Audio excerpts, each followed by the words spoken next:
Ladies and gentlemen, citizens of the universe, this is RosterWatch. My name is Alex Dunlap. I'm joined by Cody Carpentier, and Cody, the Bengals, they've locked in their passing game. You got Joe Burrow, you got T. Higgins, you got Jamar Chase. Jamar Chase and T. Higgins both getting not twin deals, but certainly getting deals making them the highest at wide receiver 1 and the highest at wide receiver 2. What are you thinking? Is this, first off, the thought has to be, is this a colossal mistake? That's my biggest question, because we know from a team building perspective, putting this much money into these positions, right? Paying two receivers at the top of the game right now. Obviously, Jamar Chase gets $40.5 million per year. Higgins is over 30 combined. It's 4 years, 276, which I believe is more. I know it's over 4 years, but 276 is more than the 1 year salary cap. So imagine over a course of 4 years, they're getting one entire year's worth of salary cap. These two guys are kind of a wild thought. Then you also have Joe Burrow in there with his mega contract. It feels cool to say, like, oh yeah, we got two of the highest paid receivers. We got a quarterback in his prime, but there's one problem. If you ain't got a defense, you ain't going to win a championship. Okay, so a couple things I find whenever I first heard about this. One, there's just I think, first of all, Cincinnati Bengals fans have the right to be happy about this and to celebrate this. Yeah. And so we're not coming here to dog on the Bengals or say, well, they did this wrong or this wrong, or like, we're not here to rain on any parade. You guys have your sort of your triplets or whatever you're going to call it. You got them locked up, and it's going to be an awesome, passing game if they can keep the quarterback upright. Looking at the offensive line, it's not. We'll talk about that in a minute. The first thing I thought was, dude, they could have gotten T. Higgins. They could have got this done with T. Higgins last year, when T. Higgins was basically saying, he was turtling up and saying, dude, all I want is like Michael Pittman money.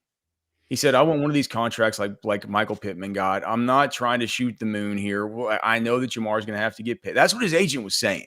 Chase wanted to get paid last year too. They could have got this done for $18 million. They could have got I think Pittman's making like 18 mil, and that was only a 3-year deal. And the Colts can get out of Pittman's deal actually after the 2020 is that after 2025 that they can get out of it? I think it is, because it ends after 26, so they probably can get out of it after this year. Yeah, so with Pittman, it was a 3-year deal in 2024. Yeah, and I believe just let me pull it up, because I believe his cap hit in 2026 is that's the year that they can get out of it, that they probably will get out of it. And I think this cap hit in 2026 is basically what the cap hit's going to be for T. Higgins every single year. Spot track.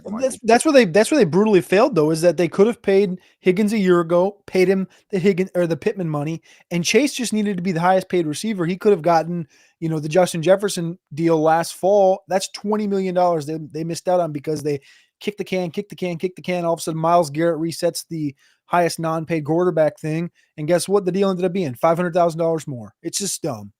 Yeah. So it's the whole, it's the whole Anwar Richardson saying from the Florida athletic director about if they're Jeremy Foley, that I think about a lot, where it's like, if you're going to do something, if you're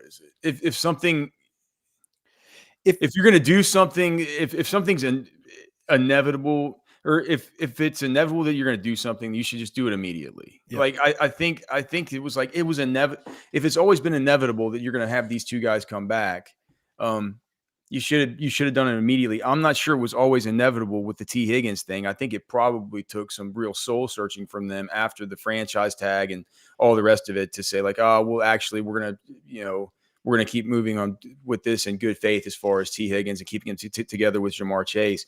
And for fantasy, I mean, it's fine. People, I've heard people say like, oh, well, now they had thought that an eventual divorce would come with T. Higgins from the Bengals, and particularly in the dynasty leagues, people think that maybe down the road Jamar Chase has maybe lost a little bit of value long term. And to that, I just say, dude, he's done what he's done. He's outscored in PPR, last year, every other wide receiver by over 100 fantasy points or something. And he did that with T. Higgins. It's like, I mean, who knows? Maybe T. Higgins being there actually kind of helps, I'm sorry. Were you going to say something? No, I was just going to say you brought up dynasty. I was going to say, would you rather have Drake London or T. Higgins? I think Drake London. Garrett Wilson or T. Higgins? Well, that's where I'm at right now in dynasty. That's about where we have these guys in the conversation.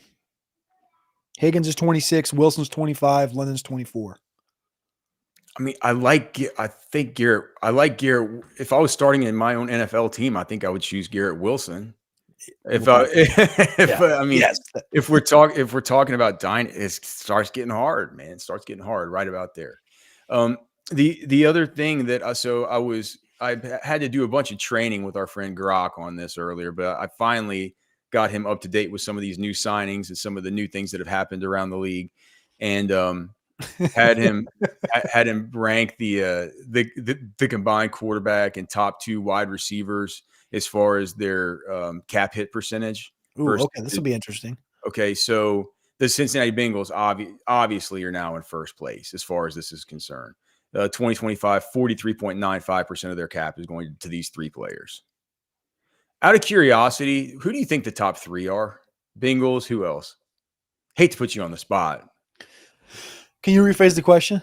Okay, so if you take a percentage of the 2025 NFL salary cap, right, okay, and you say, and that percentage is made up of the quarterback and the two highest paid wide receivers. The Cincinnati Bengals now lead this thing with like 43.95% of their cap dedicated to these guys. And who's the next two? That's the question. Yeah. I'm going to go Miami. Close. They're fourth. 35%. 35.8. Okay. One of them should be reasonably obvious. The Philadelphia. Yeah. Philly's number 2, 38.63.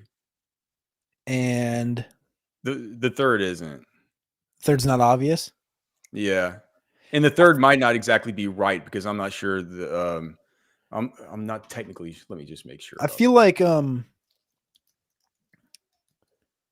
think it could be it's not the Rams. I'm empty here. It's not like Cleveland or some crap, is it, with Deshaun Watson's contract? Dude, Cleveland is up there pretty high. That's because of Deshaun, right? I was thinking it was like their receiving core, though. It's empty now with Cooper gone. Yeah. I'm not sure who's the other team. Well, it said the Dallas Cowboys because it was taking Brandon. It was assuming Brandon Cooks would be back and saying that he would extend at the same number of the same 10 million as last year, which I don't think is exactly right. So I think if we were just to take away that one, what about Houston? Stroud hasn't got a contract yet, has he? No, what it says for Houston, because Christian Kirk's deal. Yeah, I had him factor in Christian Kirk with that one. Houston, it still has the Houston Texans at 22nd in the league as far as spending, 18.08%. That is due to let's see, Stroud is at 9 million. Nico Collins is at 18 million, and then it put in whatever Christian Kirk was at. It's like 8. Is he at 18? Let me just see. Hold on. No, because at first it was giving me Tank Dell, and I had to tell him that they traded for Christian Kirk. So with the updated data here, it was. Oh, you know who's probably close? Baker. Baker and Godwin and Evans probably are like 6th on that list. Okay, so it has him. So yeah, so yes, this is after the Christian Kirk. I don't have Christian Kirk's exact numbers pulled up, but after him pulling Christian Kirk stuff from Spot Track, they are still ranked only 22nd because of CJ Stroud's contract. Is Tampa like number 5 or 6 behind Miami? Tampa's at 8. It goes Cincinnati, Philly. Dallas is wrong. Miami, Cleveland, Detroit, Buffalo, Tampa Bay at 8. Jacksonville at 9. Kansas City is only at 10, and that's after adding in the Marquise Brown stuff. Los Angeles after bringing in Devontae Adams is sitting at 23.57. But it's wild that like even half of what other teams are paying these three positions, the quarterback and the top 2 wide receivers, it's like only 13 teams in the league are paying more than half of what the Bengals are playing for that. And so it brings the other thing up. It's like, how good do you really think is the first thing I thought is like, well, there was the report, I think this morning, and it might've been Jordan Schultz, or I forgot who was it. Jordan Schultz who had this story to Yeah, begin with. neither of the other guys shared it for a little bit.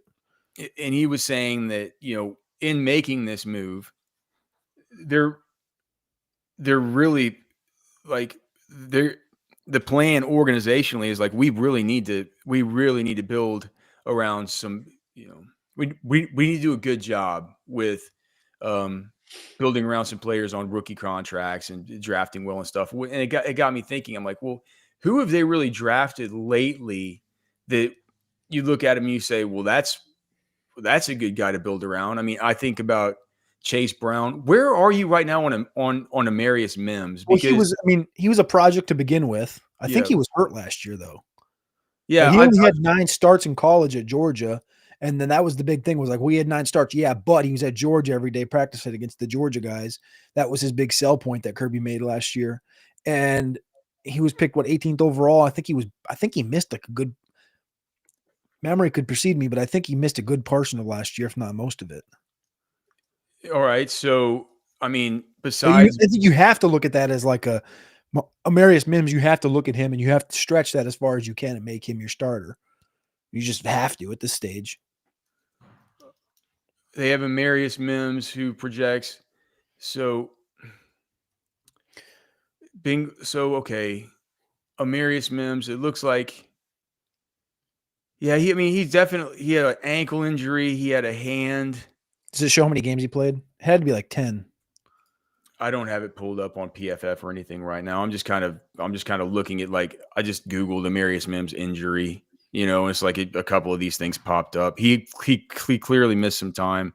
There's a YouTube video here saying Amarius Mims out several weeks with injury, calls it a lesson, blah, blah, blah. So, but yeah, I don't know the exact nature of it. It says like by the time of December 27th, he was playing, but he was playing through the injury, having to tough it out to protect Joe Burrow, et cetera, et cetera.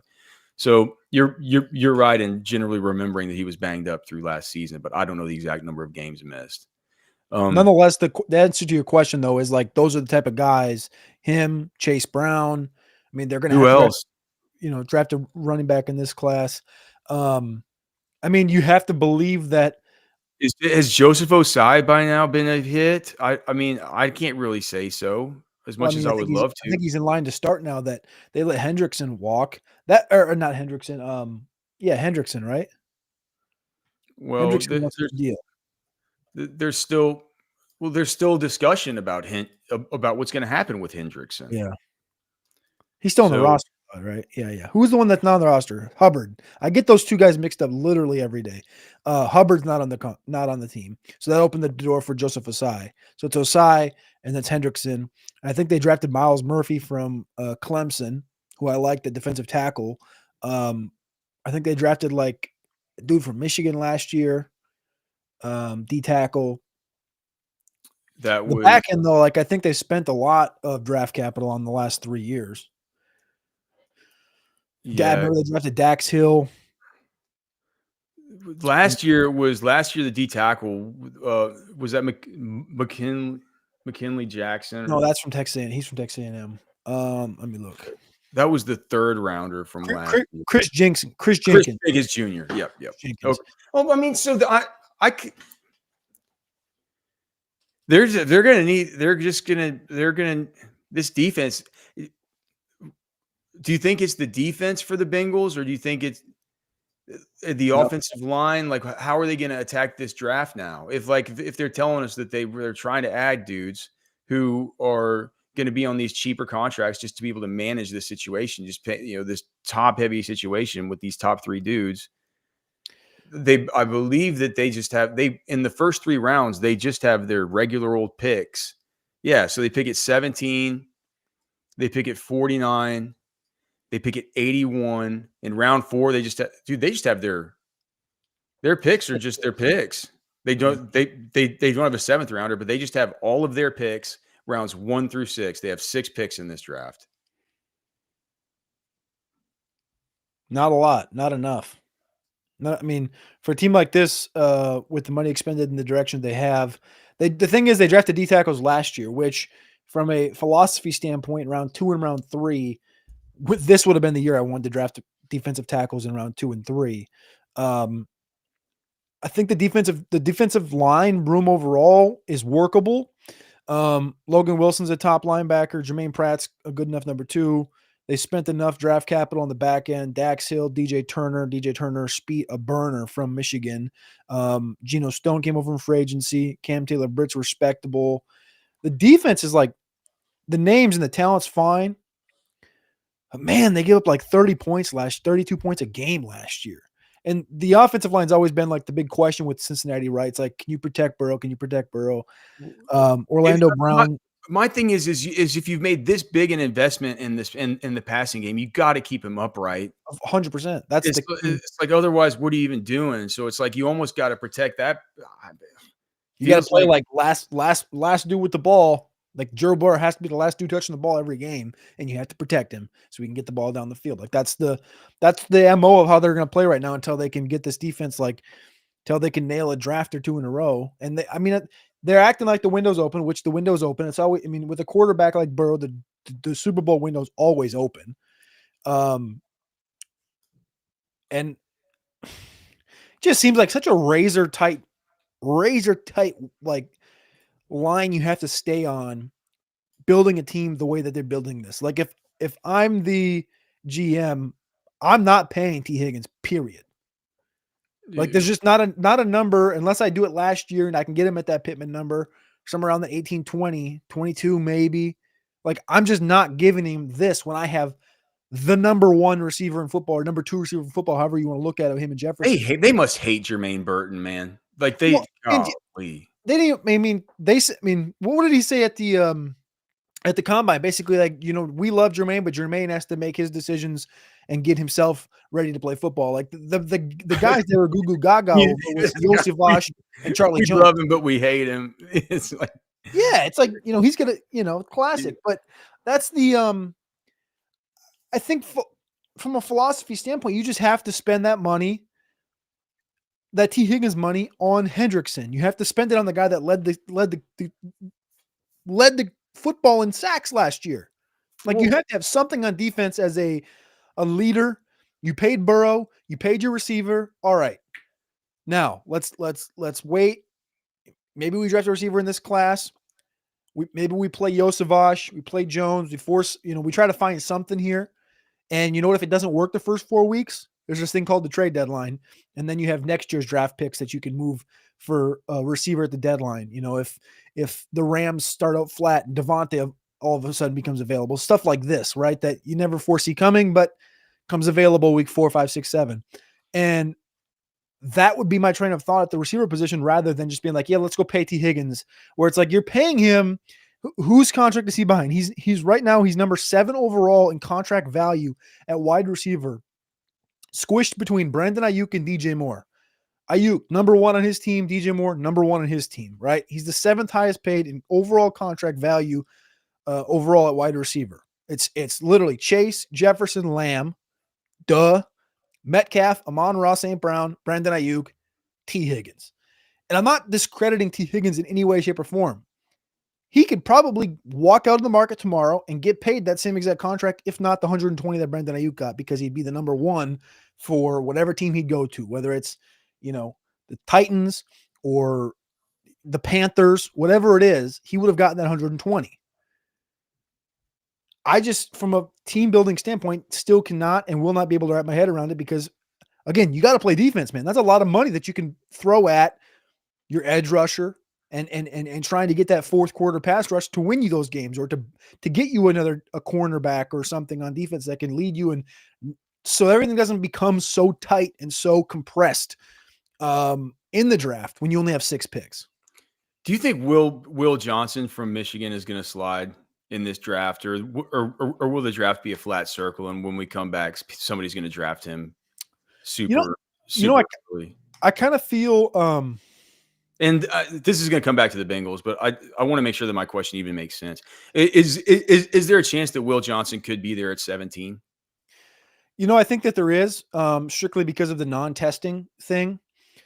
But I think that the flat circle, which I talked about like a month ago on my Draft Rankings morning show, was just that, like, there's guys like Will Johnson, Kelvin Banks, who is the other one in the positive regression? Malachi Starks, the safety / corner from Georgia. Names, Luther Burden, Emeka Egbuka. These names have been like going backwards, and then you've seen names like, and this is no disrespect to Jahdae Barron, but Jahdae Barron's come like flying up, right? Mike Green has come flying up, Shamar Stewart flying up, and some of those names will stick, and some of those will go up that high.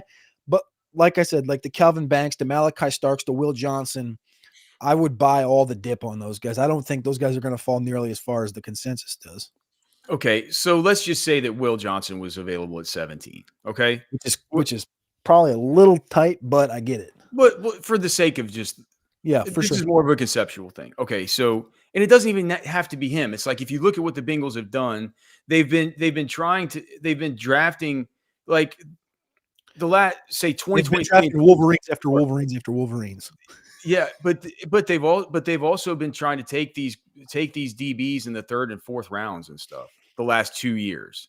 And so if that's a part of their defense that they feel like needs shoring up, and it feels like, listening to some of the Cincinnati people, that they do, it's like, are you going to ever make the investment in it, right? And so if that is a position where you want to get a young cornerstone piece that's at a premier position, now we've seen a position where the salary has been completely reset by our boy Dave Mulgeta once again with Derek Stingley Jr. down in Houston earlier this morning.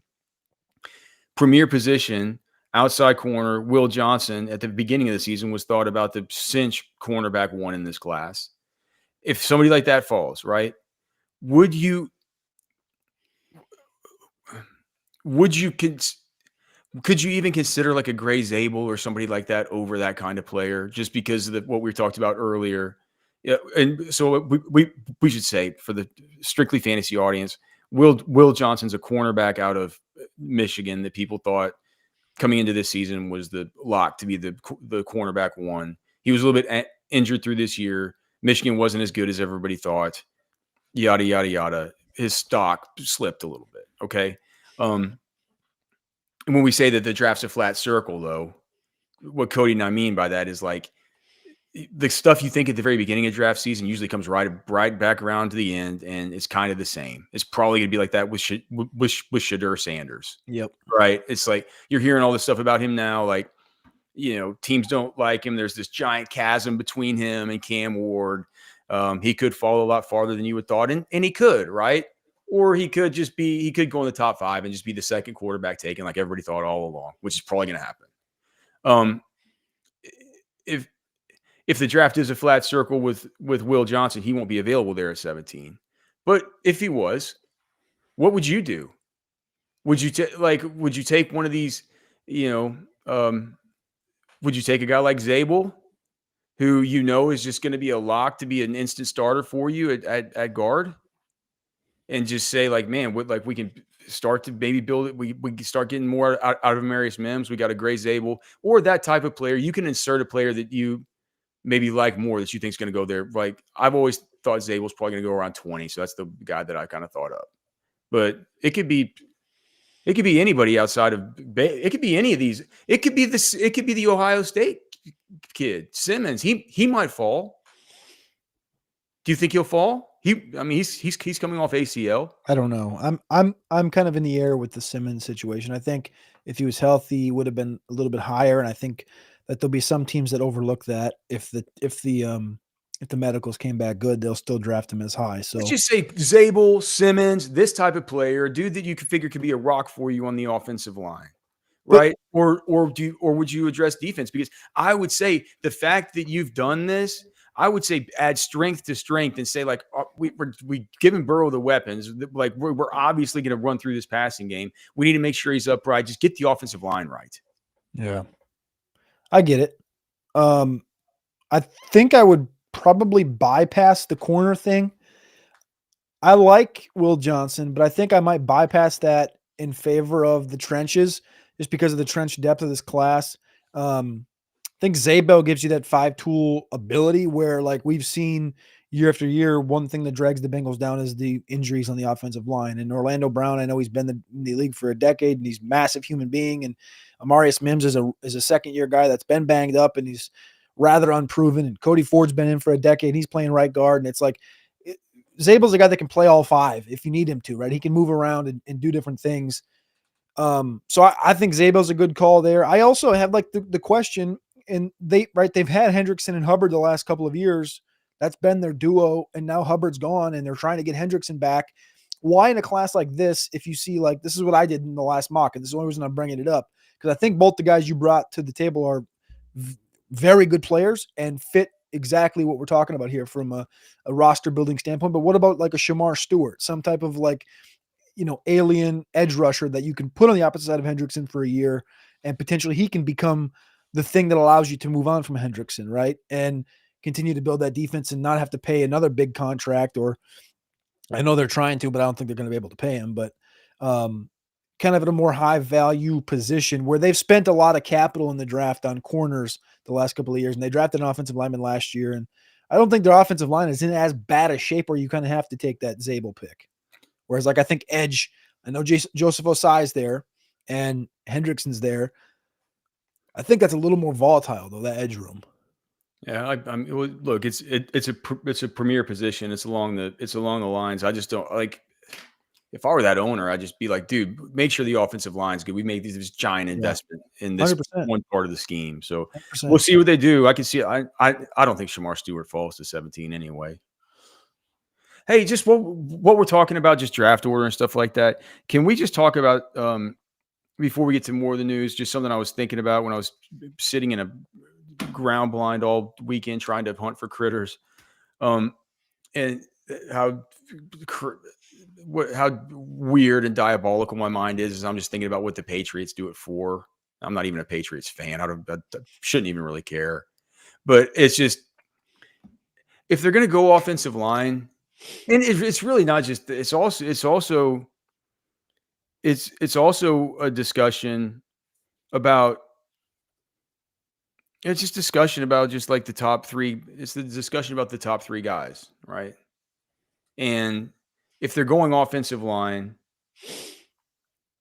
could they go Mimbu, who I'm starting to think is the best in the whole class?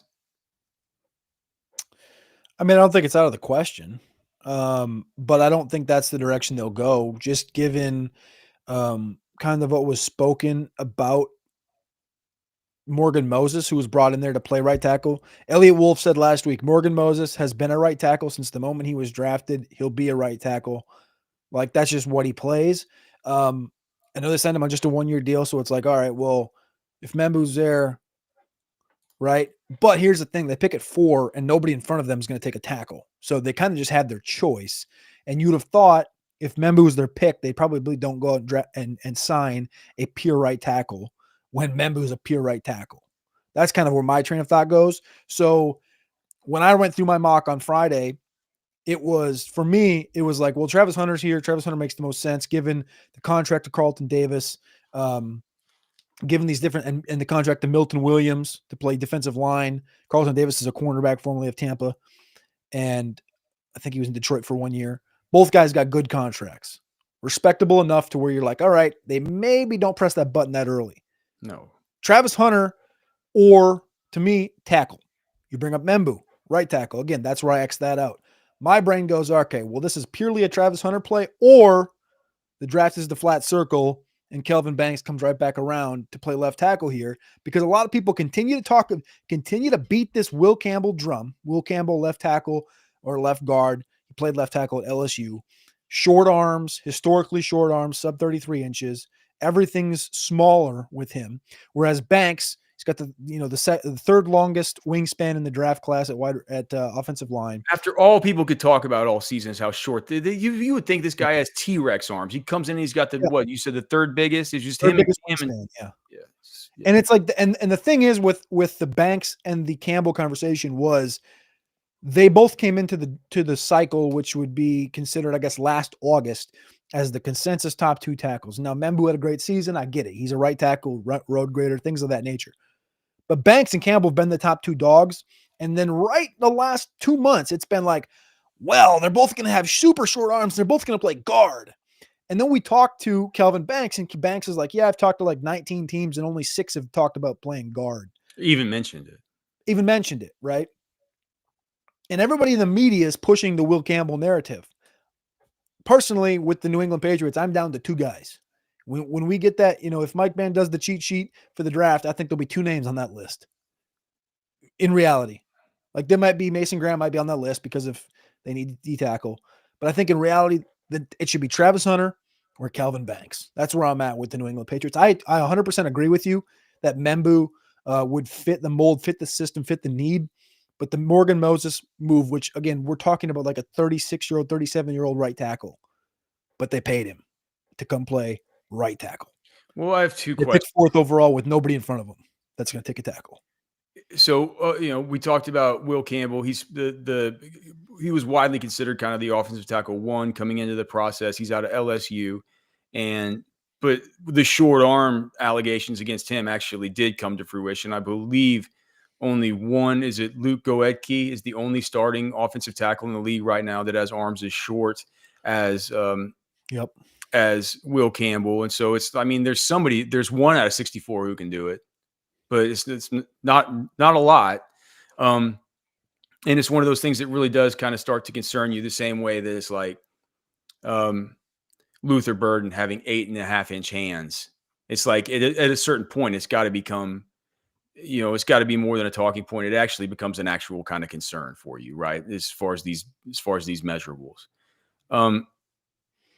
But Vrabel did, he took Skoronski, who everybody said his arms were too short. I guess he plays guard now.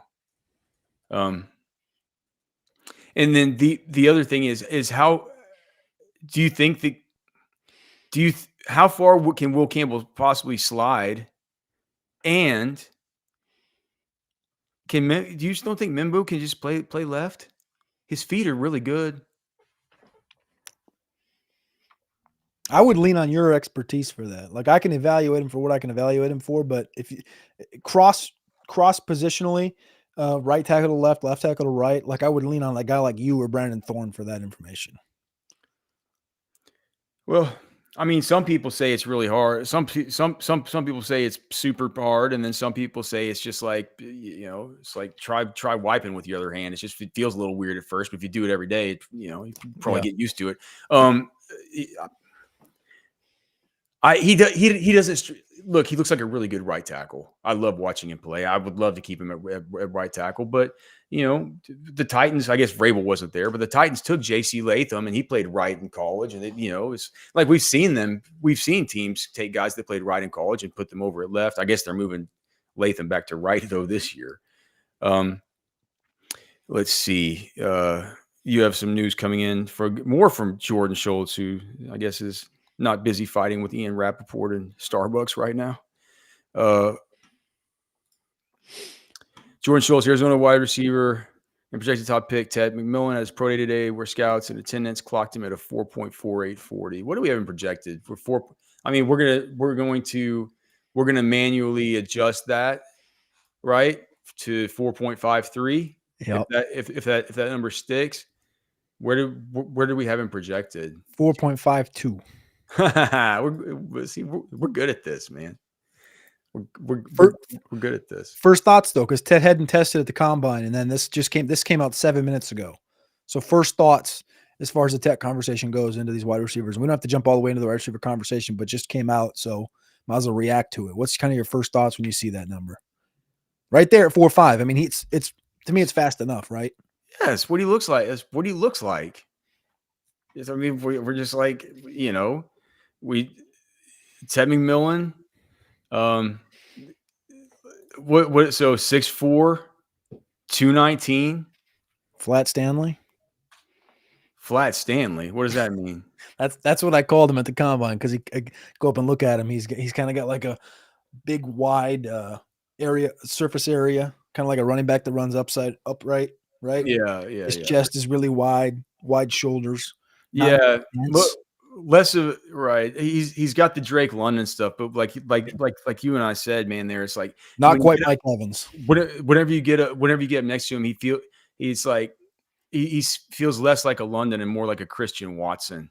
Yes, there you go. Yep. As far as the way that his body type is, 10-inch hands and a pro day adjusted 4.53 40 if that holds up.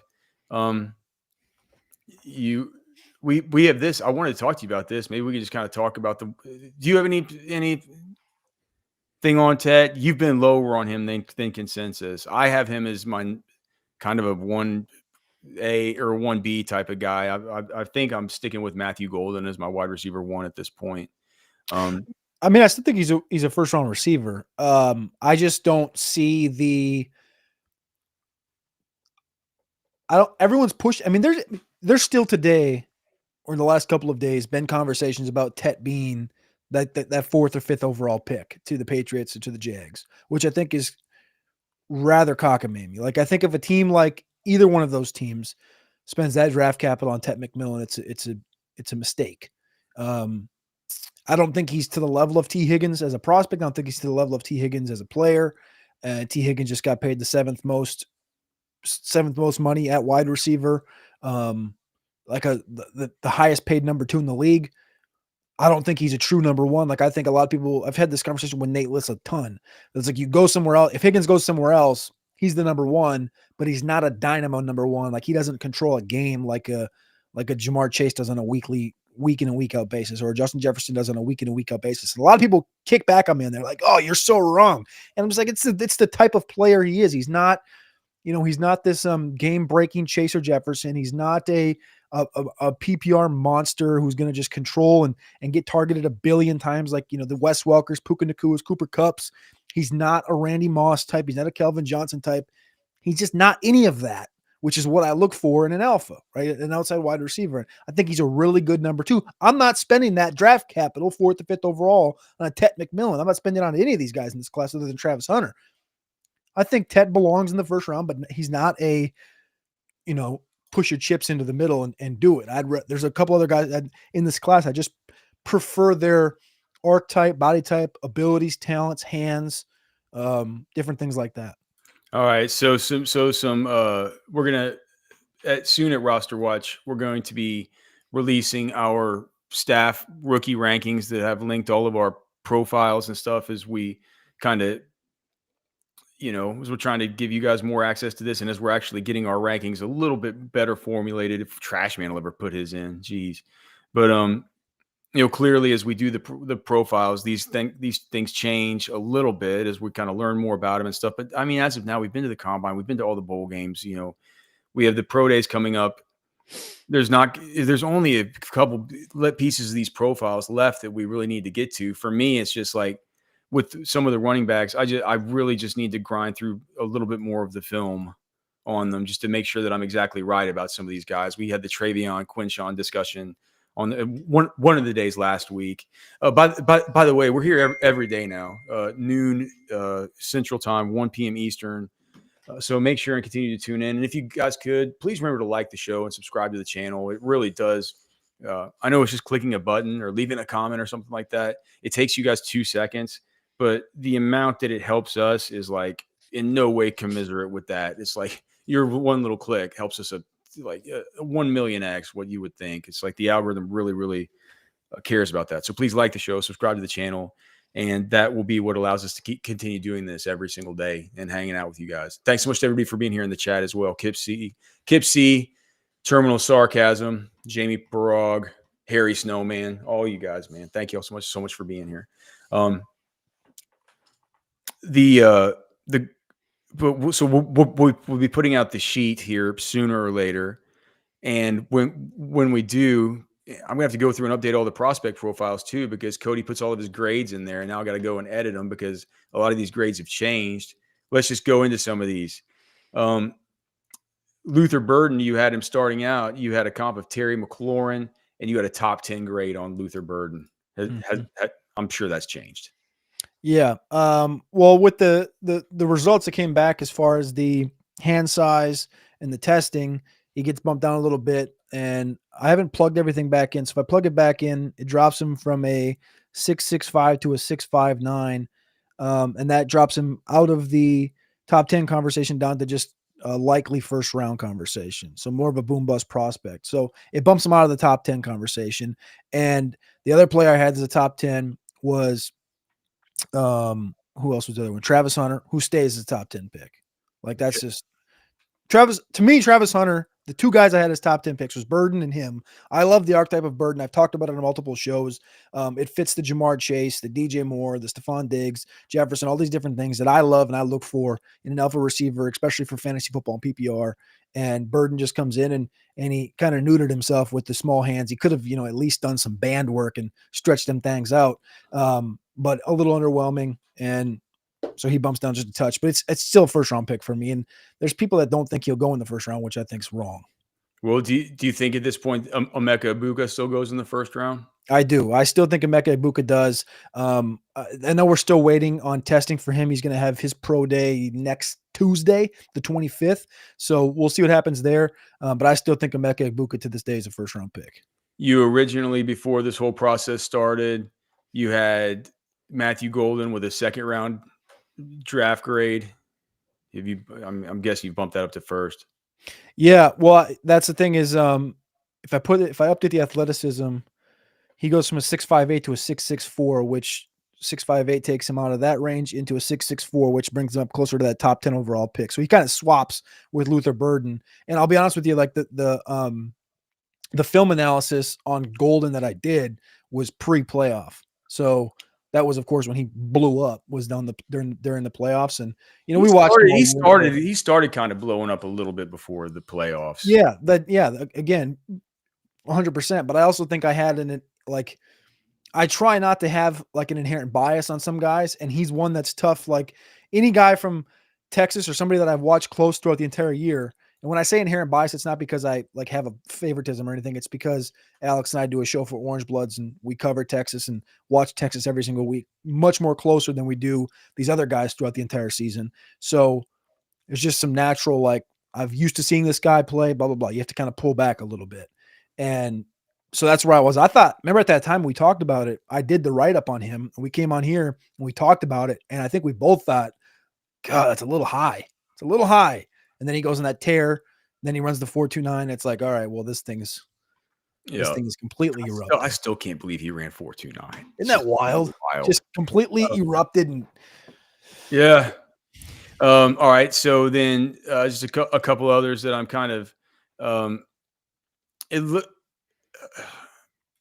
Jalen Noel. Let's just talk about both the Iowa State guys.